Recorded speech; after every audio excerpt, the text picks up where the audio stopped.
D students, अभी हम पढ़ रहे हैं chapter 9 height and distance of 10th mathematics. Board में इसका एक क्वेश्चन आना ही आना है, ये फिक्स है उसके लिए, और बिल्कुल इजी चैप्टर है, कोई प्रॉब्लम नहीं है कहीं भी। बस आपको टेबल लर्न कर लेना, ट्रिग्नोमेट्रिकल टेबल, उसमें से वैल्यू की ज़रूरत पड़ती है। यहाँ देखिए मैं जैसा कि चैप्टर का नाम है हाइट एंड डिस्टेंस, यानी हाइट, और इस हाइट को हम किसी डिस्टेंस से हम दूर से देखते हैं। तो हाइट एंड डिस्टेंस दो चीज़ होती हैं। तो जो हाइट होती है, इसमें जैसे आपको राइट एंगल ट्राइंगल का यूज़ करना है। पहली बात जो हाइट होती है वो परपेंडिकुलर के बेस हो गया। अब नीचे से अगर हम किसी चीज़ को ऊपर, मान लीजिए कोई ऑब्जेक्ट है, जैसे सपोज करो कोई टावर है या कोई आपका पिलर है, तो नीचे से जब ऊपर की ओर हम नज़र उठा करके देखते हैं, ऊपर की ओर देखते हैं, तो जो एंगल बनता है उसको हम एंगल ऑफ एलिवेशन बोलते हैं। जब ऊपर से हम किसी नीचे ज़मीन पे देखते हैं या नीचे की ओर देखते हैं किसी चीज़ को, तो जो एंगल बनता है वो एंगल ऑफ डिप्रेशन होता है। एक्चुअली ये दोनों एंगल इक्वल होती हैं, क्योंकि अल्टरनेट एंगल से, ये मान के चलो हॉरिजॉन्टल लाइन है ज़मीन के रिलेशन उसमें रेस्पेक्ट में, तो ये दोनों एंगल इक्वल होती हैं, क्योंकि अल्टरनेट एंगल की वजह से दोनों एंगल इक्वल होते हैं। और सबसे और दूसरी बात ये है कि जैसे मान के चलिए बेस है, ये मान के चलो कोई पिलर है, इसका बेस है, तो अगर हम इससे दूर की तरफ जाते हैं, बिहाइंड द बेस जाते हैं, तो एंगल रिड्यूस होता है, एंगल घटता है। और एंगल की इस ऑब्जेक्ट बेस के पास आते हैं, बेस की ओर आते हैं, तो एंगल ऑफ एलिवेशन बढ़ता जाता है। मान के चलो ये आपका कोई टावर है, पॉइंट सी और पॉइंट बी, तो पॉइंट बी दूर की ओर है, तो छोटा एंगल किधर बनेगा, पीछे की तरफ बनेगा, बड़ा एंगल आगे की तरफ बनेगा।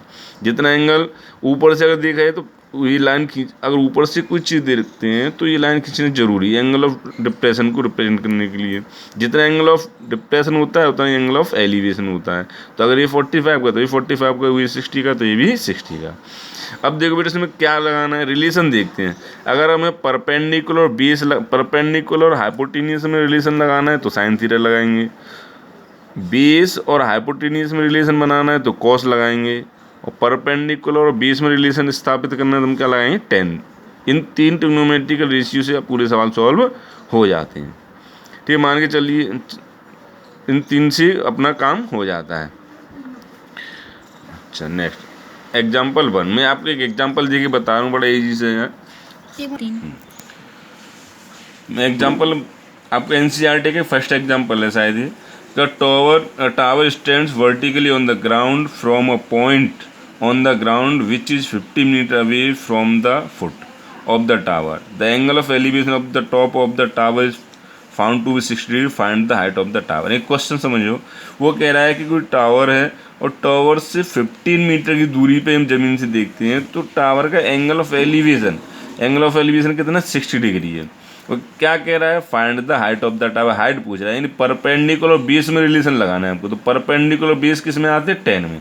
इसका मतलब हम क्या लगाएंगे, tan थीटा, यानी tan 60 equal to perpendicular upon base. अब tan 60 की वैल्यू आप टेबल में से जानती हो, tan 60 वैल्यू होती है √3, तो h इक्वल टू हो गया 15 √3, ये आपका आंसर आ गया। ऐसे दूसरा एग्जाम्पल है ये, the angular elevation of the sun of a pole of 10 metre is 30 degree, यानी कोई 10 मीटर ऊंचा पोल है जिसके जो एलिवेशन एंगल है, एंगल ऑफ एलिवेशन वो कितना, 30 डिग्री है। तो find the length of the shadow, तो इस पिलर की जो ज़मीन पे छाया पड़ेगी, शैडो पड़ेगी, उसकी हमें लेंथ फाइंड करनी है। तो वो सीधा ये परपेंडिकुलर बेस है, परपेंडिकुलर बेस में अगर आपको रिलेशन फाइंड करना है, इनमें इनको आपको दोनों को लेना है, तो क्या लगाएंगे, tan थीटा लगाएंगे। तो tan theta equal to perpendicular upon base, तो tan 30 वैल्यू 1/√3, ये सीखना आपका 10, इसको हमने x मान लिया तो x इक्वल टू 10√3। अगर √3 की वैल्यू क्वेश्चन में दे रखी है तो आपको पुट करनी है, अदरवाइज पुट नहीं करनी है।